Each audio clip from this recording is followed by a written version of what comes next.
Let us go to God in prayer.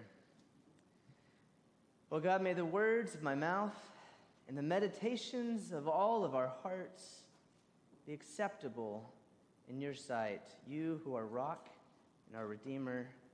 Amen. Amen. Well, welcome to the third week of a series that we are calling Dreamer, the story of Joseph. In the last couple of weeks, we've seen just how messy it can get in Joseph's family and how his brothers resent him for being the golden child, so to speak.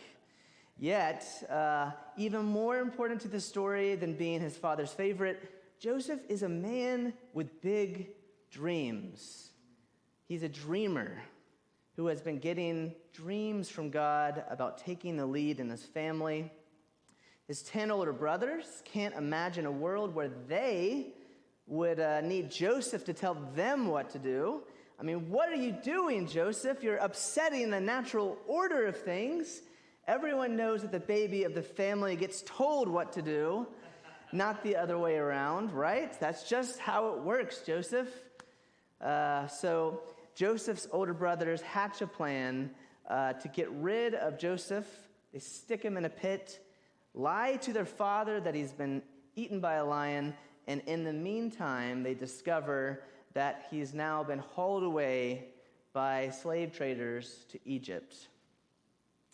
Now, at our current point in this story, Joseph is sitting in a high-security prison reserved for Pharaoh's worst enemies, wrongfully accused and framed for doing something he did not do. We are in the book of Genesis, chapter 40. The chapter is broken down into 3 different sections. The first, Joseph learns about 2 unusual dreams. The second section, Joseph gives 2 interpretations for the stranger's dreams. And the third, 2 outcomes unfold. I'm not usually a 3-point sermon kind of guy, but for some reason it just felt like it makes sense in this case, so here goes. Point number 1, sharing in God's dream means paying attention to others. If you've ever been stuck in a place for a long time with other people, on a plane that's been stuck on the tarmac for hours, or camped out overnight for a Black Friday line, which, I don't know, do people still do that, by the way? I think that's a thing of the past.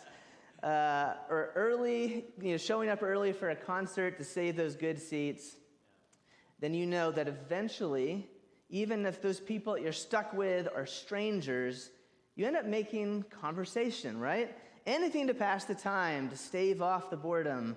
And that's more or less what happens here in Genesis chapter 40, where Joseph gets to know these 2 other prisoners in the holding cell that are with him. Verses 2 through 3, Pharaoh was angry with his 2 officers, the chief cupbearer and the chief baker, and he put them in custody in the house of the captain of the guard, in the prison where Joseph was confined. We don't get the names of these 2 officials in Pharaoh's service, and we don't know what they did to make him angry. And for all we know, it's completely possible that maybe they've been put in prison on false charges, just like Joseph has. There doesn't seem to be a whole lot of due process, so who knows? Maybe they're also innocent. We don't know. We aren't given any details. We don't know what they've done or whether their punishment fits the crime. The only thing that we know is that they are locked away with Joseph, which is a dramatic shift from where they were. One moment, they are important people. The next moment, they are nobodies. Kathleen O'Connor writes this: the cupbearer and the baker are high officials in Pharaoh's court, charged with his personal care and probably also serving as counselors and advisors to him. According to Egyptian documents, such officials had enormous power. I know when I look at the titles there, cupbearer and baker, for some reason it sounds like a nursery rhyme or a children's story. But as she clarifies here, no, these were important people. They had big jobs to do, and they carried a lot of power.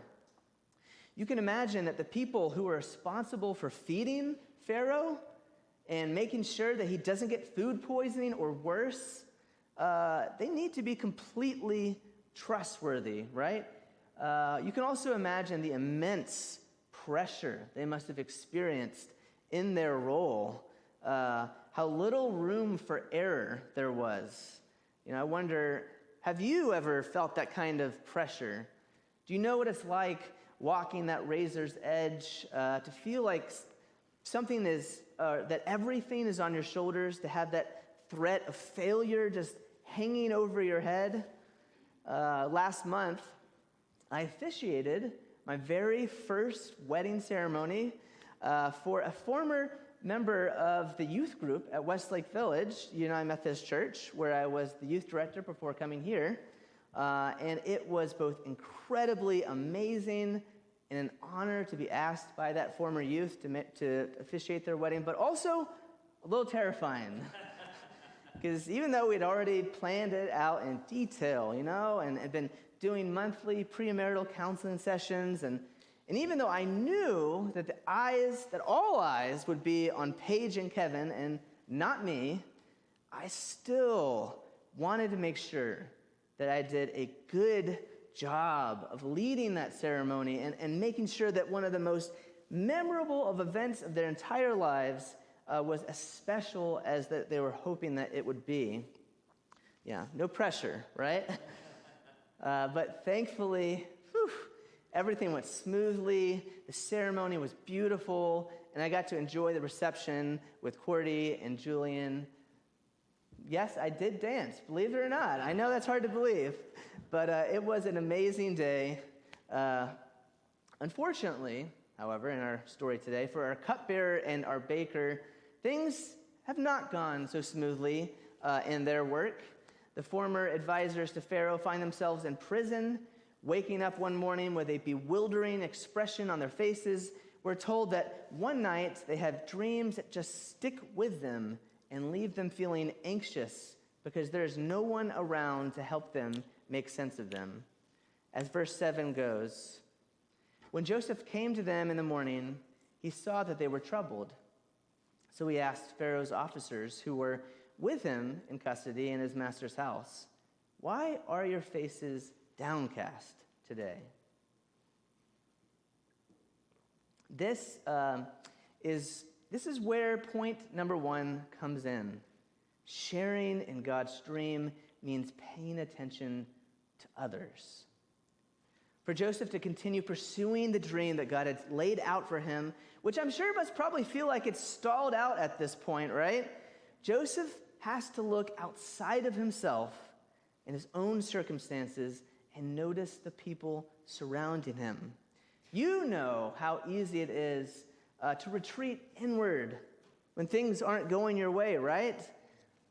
Here, God gives Joseph the wisdom to fight that impulse, to focus on his own problems, and to use even those tough circumstances to practice empathy for others. He sees the cupbearer and the baker and their disturbed looks. He pays attention to their needs, and he does what he can to help those total strangers, which leads us to the second main point of the sermon. Sharing in God's dream means remembering who gave you the dream. When it comes to the kinds of dreams that happen when you're asleep, they can be pretty bizarre at times, right? Like sometimes even anxious dreams filled with anxiety, like the classics, your teeth falling out, being naked in public, or being chased, and waking up with this complete feeling of relief that you have all your teeth. Oh, thank goodness. Whew, just a dream. I've never had that dream. I've never even heard of that as a dream. Apparently, this is a very common one, okay? This is what I've been told, anyway.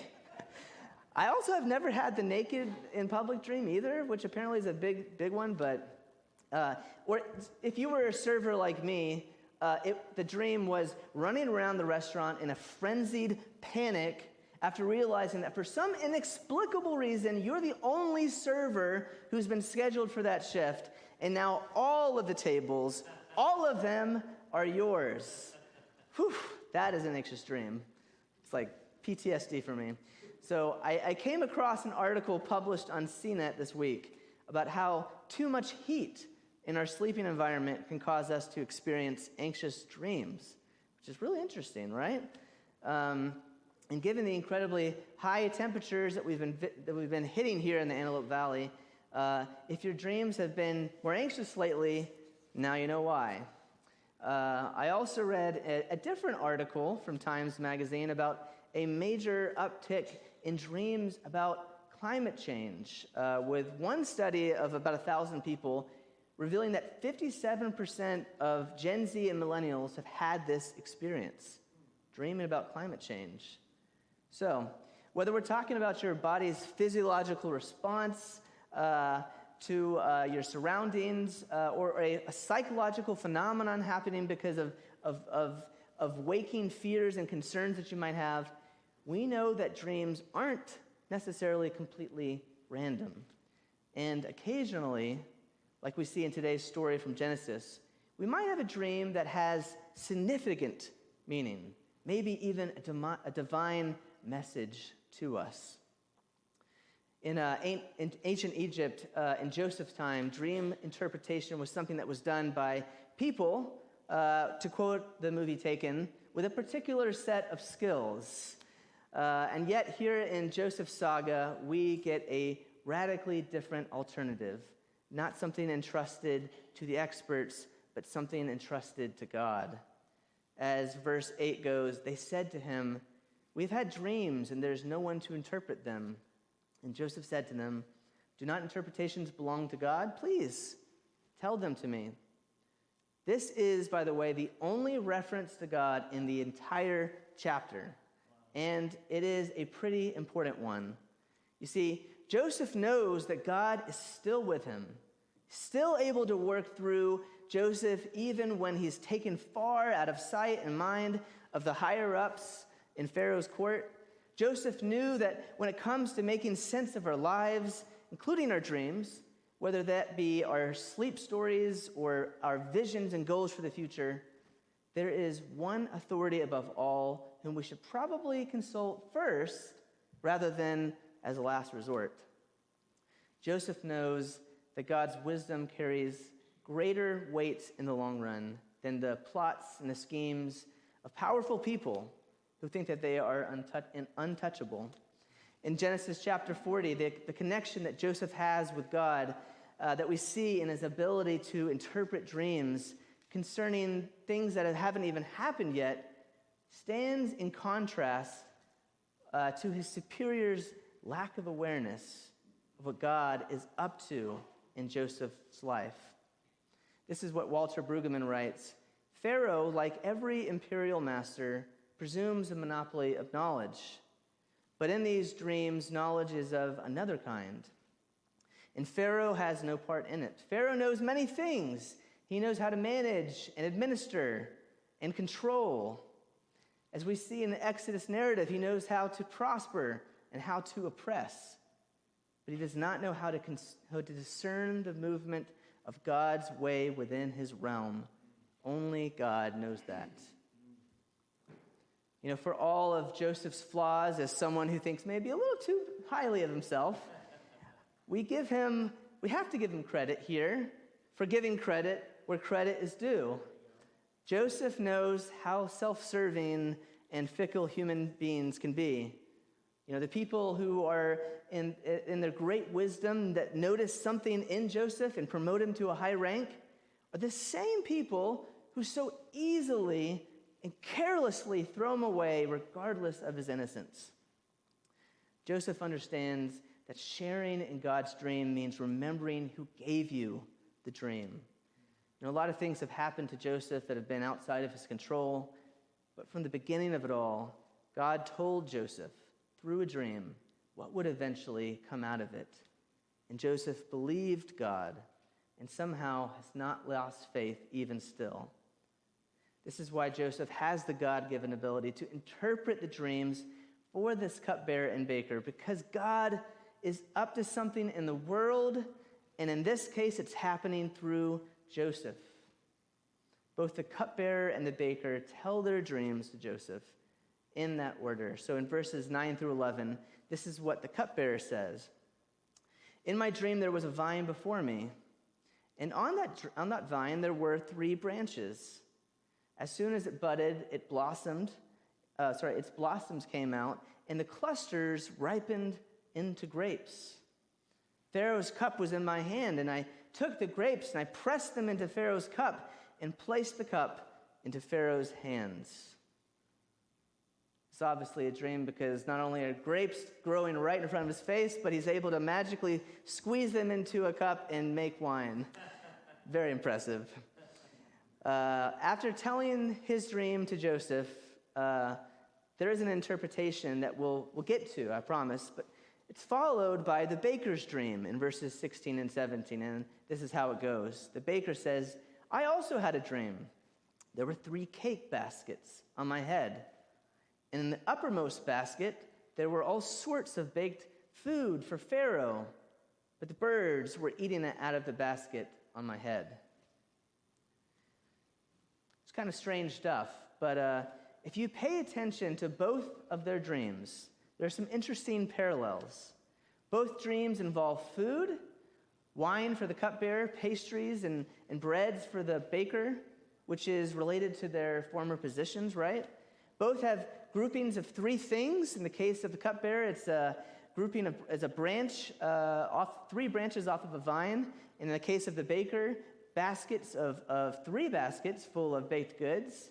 Both of these are meant for Pharaoh. And both dreams give us a picture of an action that's taking place. But one is active, in the case of the cupbearer, serving Pharaoh with a glass of wine. The other is passive, in the case of the baker, having one's baked goods raided by birds. Yet, despite the similarities of the 2 dreams, their meanings could not be any further apart. In both cases, Joseph is able to tell the men what their dreams mean with a pretty specific and clear prediction of what's going to happen in these coming days. And it's a very different message for each of them. For the cupbearer, Joseph has good news. He tells the cupbearer that Pharaoh will lift up your head. And unlike his downcast appearance that Joseph witnessed earlier, the cupbearer's expression is about to change as he's reinstated into his former position. Sadly, the good news stops there. Much to his disappointment, the baker, his future is not a rosy one. As Joseph tells him, Pharaoh will lift up your head from you and hang you on a pole. Yikes. Not at all what he was expecting to hear after the cupbearer's good news. The Broadway version of our story gives some comic relief at this point because it's a pretty heavy, message. And then Joseph, in the amazing Technicolor Dreamcoat, Joseph tells the baker, don't rely on all I said I saw. It's just that I've never been wrong before. Which is, great news to hear. But here's the thing. In this instance, Joseph immediately understands what's going on. But in the larger story of Joseph, that isn't the case. Joseph has to be patient and to try to figure out what God is doing in the process. Does that sound familiar to you? We love to see God doing things in our lives, in our communities, but when there's a process involved, we tend to get a little antsy, don't we? But there are no lightning lanes and Genie Plus services available when it comes to sharing in God's dreams. For the last couple of months at our Food for Thought midweek worship service on Wednesday nights, we've been reflecting together on some of the points that Rick Warren writes in his latest book, Created to Dream, the 6 phases God uses to grow your faith. And here's what he writes in that very first chapter. Figuring out and following God's dream is a walk of faith. His dream usually is not spelled out in complete detail. You discover it one step at a time. In other words, if you relate that to today's story, don't take Joseph's detailed, spelled-out dream interpretation as a sign that that's the way that God always speaks to us, because, frankly, it's not. That's more of an exception to the rule. Often involves waiting. It often involves one step at a time. Many of you know that my wife, Courtney, and I are on the verge of welcoming another little Gentry into this world. We are now at T-minus 1.5 weeks. So the scheduled C-section is scheduled for August 9th, a week from this coming Wednesday. But if you talk to Courtney, she'll tell you that it has felt like she's been pregnant forever. She doesn't even remember what it was like not to be pregnant. Those days are behind us, But we cannot wait to meet our little girl, but it has been a long time coming. And when things like nausea, discomfort, sleep interruptions, and gestational diabetes have cropped up along the way in Courtney's journey of pregnancy, it has helped to return to that initial dream of becoming parents again and reminding ourselves, well, actually, let's be real, reminding herself, since she's doing all the work here, I'm just like a glorified cheerleader, that it's all worth it in the end.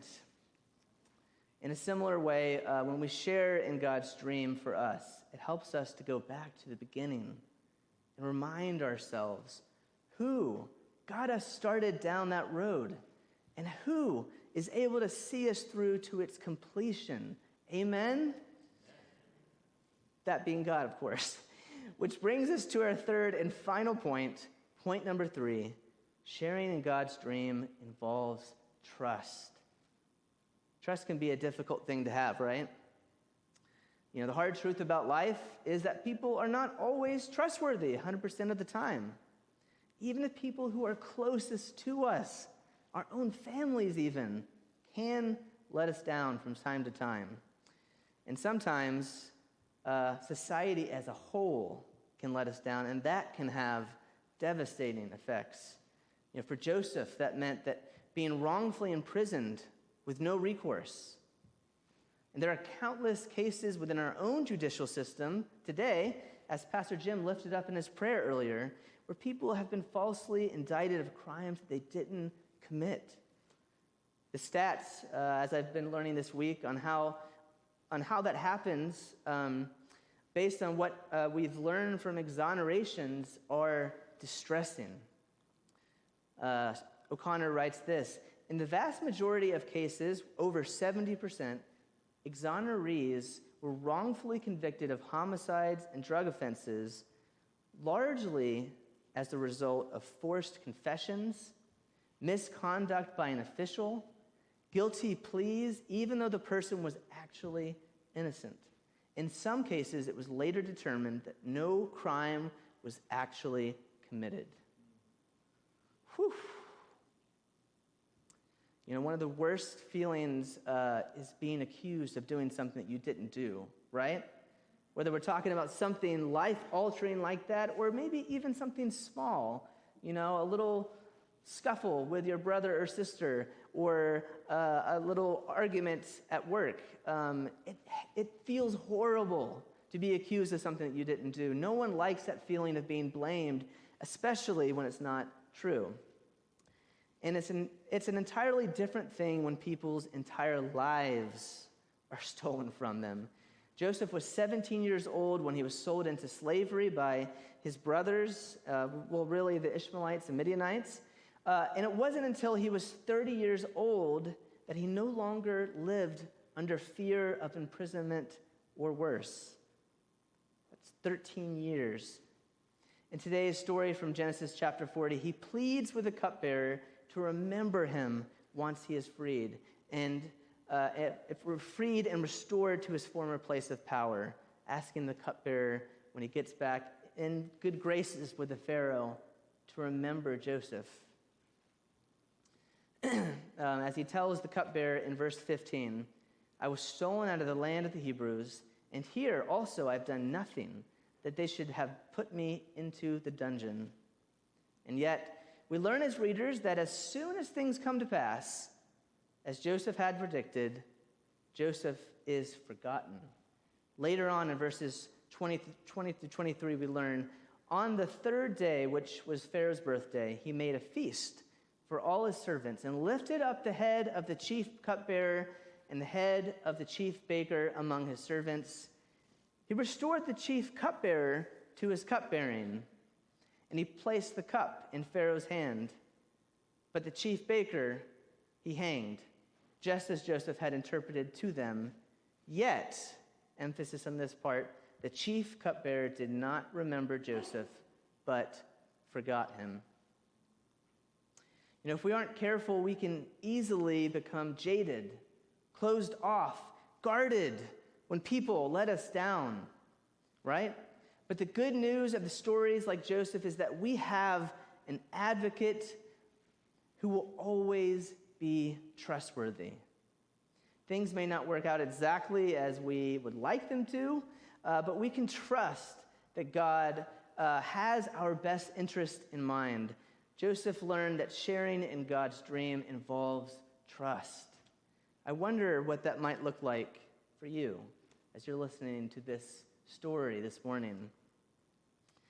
You know, maybe it means earning back someone's trust that let you down, or perhaps becoming vulnerable to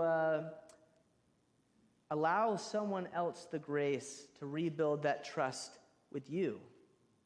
Or maybe that looks like renewing your hope in what your community is capable of and taking steps in whatever vision that might look like. Or perhaps, could it be revisiting what it means for you to trust God in this season of your life and taking another peek at what God is trying to do in you and through you?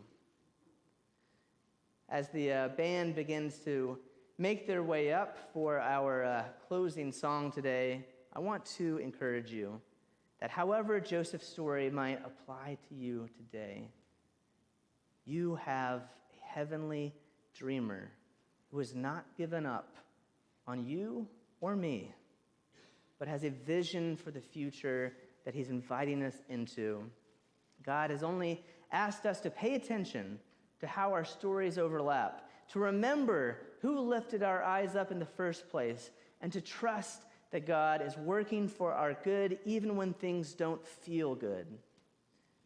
May the same faithful God who journeyed with Joseph and taught him to trust even in the most challenging of circumstances extend a divine hand to you today to renew your hope, lead you in the path of life, and teach you to trust in God's dream for you. Amen?